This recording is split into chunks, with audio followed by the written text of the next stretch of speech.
GT. 문제는 부정적인 견해에서 생긴 것이니 가까운 사람과의 문제는 먼저 양보하면 자연스럽게 풀립니다. 워낙에 직선적인 성격인 당신은 할 말은 다 해야겠지만 시간과 장소를 가려서 해야 합니다. 상대의 자존심을 건드려서 감정을 상하게 한다면 오히려 반발심만을 불러오게 되지요. 소띠. 재물운이 저조하니 받을 것은 확실하게 받고 가능하면 거래를 미루는 것이 현명합니다. 또한 바람기가 동안이 엉뚱한 곳에 정을 주지 않도록 하세요. 같은 말이라도 다르고 다른 것입니다. 순간의 말실수는 돌이킬 수 없는 결과를 낳게 되니 항상 긴장하고 신중하게 말하고 행동해야 하지요. 호랑이띠. 특히 윗사람과의 관계를 원만하게 유지하는데 노력을 기울이세요. 이성 문제는 시련이 따르니 이성적으로 판단하고 행동하세요. 스트레스에는 휴식이 절대적으로 필요합니다. 어제 일은 어제 일이니 잊을 것은 잊어야 합니다. 토끼띠. 이번 주에는 항상 새롭게 시작하는 마음으로 하루하루를 열어보세요. 자신의 문제는 스스로 해결하고 남이 알아주기를 바라거나 동정표를 기대하지 마시고요. 직장에서는 즉흥적인 판단보다는 근본적인 문제를 파악하고 해결하는 것이 더 중요합니다. 남의 것을 부러워하지 말고 자신의 것에 만족해야 합니다. 용띠. 주변 사람의 소중함을 느껴야 후회하는 일이 없게 됩니다. 직장에서는 일에 있어서 요령을 피우지 말고 자신의 스타일대로 성실하게 일하세요. 또한 문제는 순간적으로 해결하려 하지 말고 근본적인 것을 파악해서 해결해야 합니다. 매사에 정확성을 기하는 것이 좋습니다. 뱀띠. 허리띠를 졸라매려면 확실하게 하세요. 행하기 전에 미리 계획을 세우고 나서 해야 나중에 후회를 하지 않게 되지요.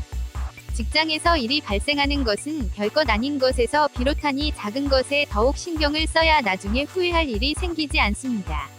말띠. 주변 사람들과의 불화는 구설수에 시달리게 되니 예를 다하는데 소홀하지 않도록 하자. 주어진 일에 대해서는 내일의 구분이 없는 주의다. 직장에서는 특히 서로가 신경을 써서 협동정신을 발휘해야 한다. 공동의 책임이 따르니 주의를 요한다. 양띠. 이성 문제로 서로 갈등할 수 있으니 혼자 판단하지 말고 주변의 조언을 참고하세요. 특히 아랫사람을 소홀히 다루면 안 됩니다. 이상과 현실이 맞아질 때 비로소 빛을 보게 되듯이 적절하게 조화를 이루어야 합니다. 상대방의 정보를 10분 발휘하면 자신의 이득은 배가 되지요. 원숭이띠. 남들과의 만남에서는 나서지 말고 진행되는 일들에 대해서 한 발 물러서서 관망하는 자세가 좋습니다. 이성관계는 자신의 주제를 먼저 파악하고 분수에 맞게 선택하세요. 자신이 한 일에 대해서는 책임을 져야 하는 주의지요. 닭띠. 선택을 하려면 빨리 하는 것이 여러모로 이롭습니다. 시간이 없다고 생각하지 말고 시간을 쪼개서 만들려고 노력하세요. 직장에서는 핑계를 대는 것보다는 묵묵히 있는 것이 더 좋습니다.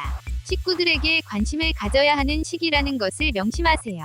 개띠. 바쁘게 움직이지만 실속은 없고 좌충우돌수가 생기니 하나하나의 행동에 신중함이 필요한 시기입니다.